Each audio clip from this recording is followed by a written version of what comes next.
Hey guys, welcome back again to Ken Tamplin Vocal Academy, where the proof is in the singing. I wanted to go and do a reaction to Metallica, and the song is Enter Sandman. Now, I did a version of this myself, a couple versions actually, but I'll put it in the description, the version 2 in the description, so you can check out and see how I did. But this was one of those bands that helped kind of change rock history, and let me explain a couple things before I play this. So at this time, or actually before this, back in 87, 88, I was signed to them on the same label in Europe called Music for Nations, and the president's name was Martin Hooker. You can look this stuff up.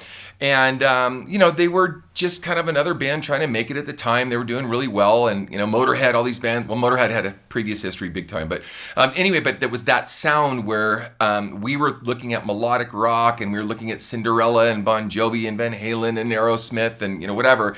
And there was this whole new movement that was coming in that us melodic guys didn't recognize in the same way. So what makes this more interesting is this performance was live in Moscow in 1991, I believe, and they were one of the very few bands that were able to play. I know Bon Jovi played, throughout Moscow, Ukraine, etc. I know that the Scorpions, I think, really set the precedent. In fact, the song "Winds of Change" was like an anthem for like both the East and the West at that time, and I mean East as in Baltics, not as in Asia.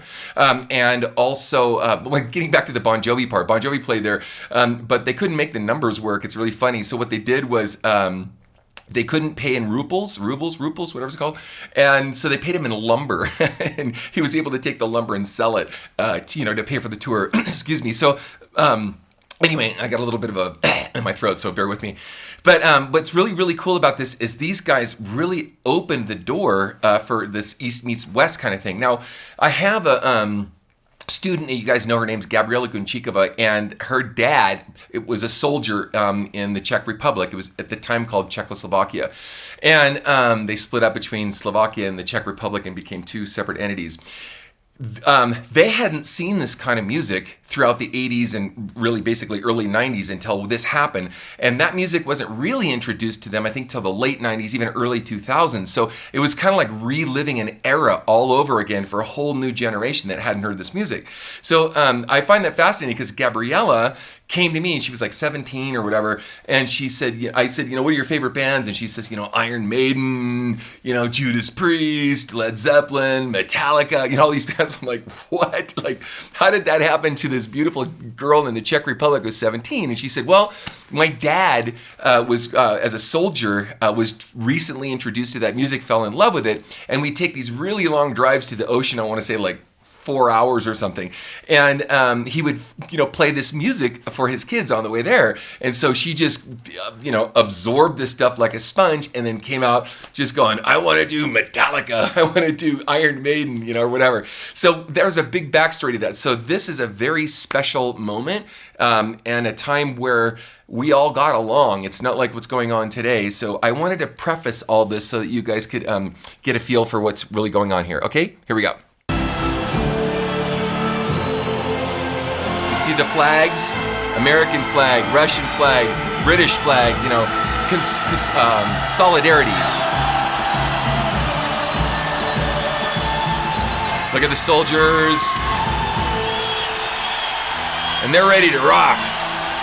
Here we go.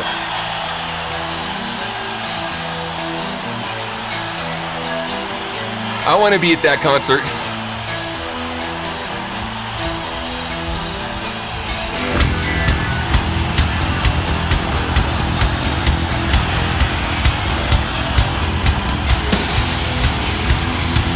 That hair movement thing, this thing, I used to do that in my 20s and 30s, and after a while, that's a little painful. But look at that audience, and it's just a sea, an ocean of people, and they want to experience what we got to experience in the 80s. They're in the, mid-late, this is early 90s, but mid-late 90s and even early 2000s. So let's continue. Here we go. There's a riot squad of Russian police. But even the Russian military is rocking out.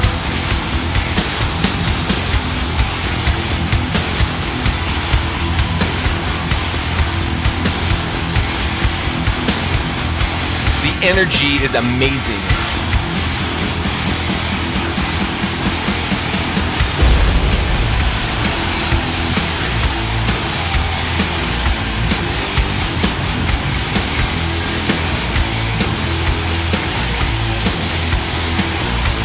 crazy. Now, before we go on, a lot of people, I know I'm a conservative, and a lot of people say, oh, this song is of the devil and this and that and blah, blah, blah. You know, Hetfield actually wrote this song about to his son is like a kind of a funny bedtime story, or at least in his mind, that's what I understood. So like, imagine like kind of teasing your kid with this song, and it became, you know, this iconic thing. One of the other things too is, I've seen this band several times. They leave nothing on the field, or leave it all on the field. I mean, everything they did was hammered, it was loud, it was tight, and the energy was just off the charts. And I'm going to talk more about that because I've seen Motorhead and some other bands. There are very few bands where you're just walking away from this thing going, I need something to calm down. I mean, it's crazy energy. And they did it with a professionalism, though. It wasn't like infused energy or drug-induced energy. It was, you know, real raw power, which is awesome.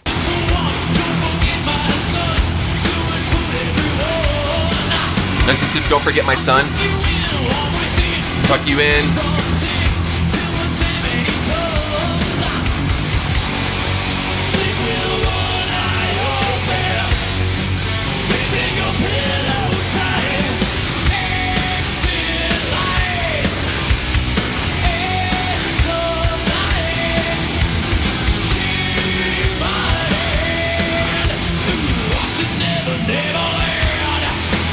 Now, again, there's very few bands that can do this, and not only is the record super tight, and by the way, they got one of the main engineers on this. His name is Mike Tacci. He's a friend of mine. We've done some projects together. Tacci is how you spell his last name. You can Google this if you want.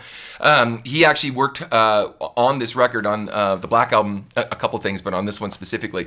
And what went into this record was just, again, it was trend-setting as far as, you know, big, huge, fat sounds, really tight, not using the same big reverbs that most of the 80s metal bands sound. So it was like a really tight, punchy, crystal clear sort of sound. And they actually reduplicate that sound live even better, I think, than the record, because they get the freedom to have the energy and not have to worry about doing it in 4 minutes or 3 minutes or whatever. And they just get to have fun with it. So I think that's really cool.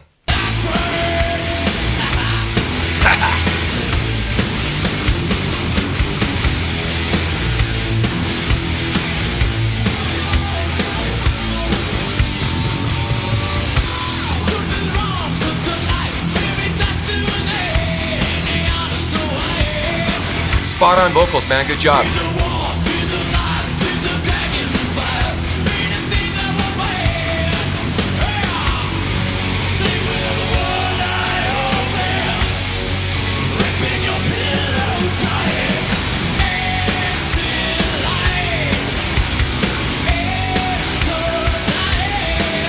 Okay, so I want to go back again, talking about politics. You know, I don't know if you guys remember the Rocky movie where, you know, Rocky Balboa defeats the Russians, you know, at the end of the movie, whatever. I think the other guy was Swedish. I forget his name, but he's not even Russian, but they made this whole story out. And, you know, the USA is, yeah, we beat the Russians, and the Russians are, you know, yeah, we beat the Americans, and this whole sort of thing. The solidarity here is the coolest thing ever. Like I said, I know, you know, Bon Jovi got to play over there early on. Scorpions really set the precedent. Dio got to go over. There was a few bands that were able to cross barriers, and music does that. It's amazing that you know, we could have this whole Russian group of people rocking out to American rock and British rock too, but in a way, Iron Maiden was there too, but in a way that brings everybody together, which is amazing, and I would love to see a lot more of that for what's going on in today's world. So anyway, little political side note for myself. Here we go.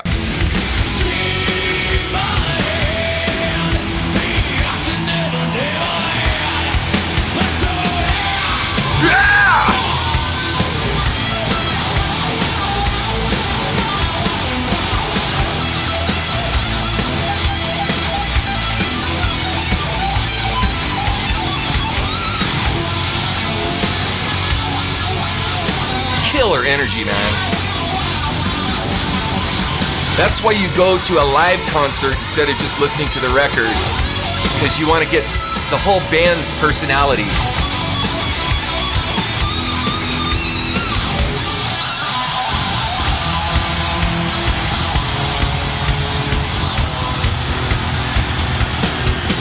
That audience is raging. There's like, it sounds like a storm of voices. But the other thing too is, if you notice, they're running around like maniacs. And guys, I'm going to tell you, that's really hard to do. I've done that a million times. To be almost anaerobic, which is the absence of oxygen, just going back and forth and still playing all the notes, not missing a beat, taking it up another level, rocking their faces off, and just, I said, leaving it all on the field, giving them everything they've got to make this show rock.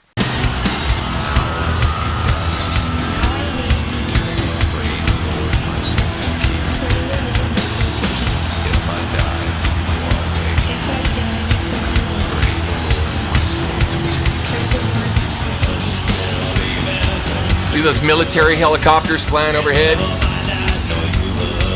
Not too bad.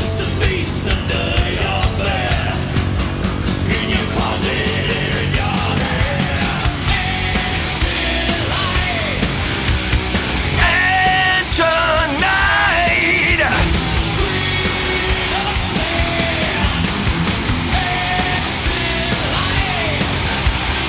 raging.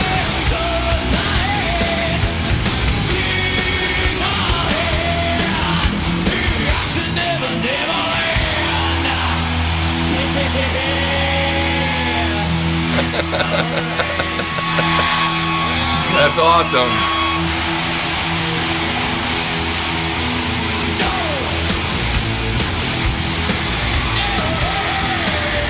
Come on, admit it. You'd like to be at this show too. This would be so fun. And again, just the energy of this is just phenomenal. I'm going to stop here because it's basically the end of the song. But these guys just did a fantastic job of rocking the unfree world at the time, and Bush is almost kind of the free world in some ways. There's a funny old American Express joke, and it was like on Saturday Night Live, I think it was. And this American Express used to say, don't leave home without it. And the Russian American Express used to be, don't leave home. And they got to cross over, which is really funny. But anyway, thank you for joining me. Ken Tamplin Vocal Academy, where the proof's in the singing. Metallica, 10 thumbs straight up, man. You guys seriously rock. And it was a pleasure getting to meet you guys way back in London a long time ago, and seeing you guys personally a few times over the years. So anyway, until next time, peace out. Hey guys, if you like what you heard, please like and subscribe to my channel by clicking on the subscribe button. That will actually take you to another page where you want to click on the bell icon, and it opens up a menu, and the menu has notifications on it where there's a little box you can check where it says send me all notifications for this channel. Check the box and then click the save button, and you'll get notifications from me every time I have a cool video come out. Okay? Thanks guys. Peace out.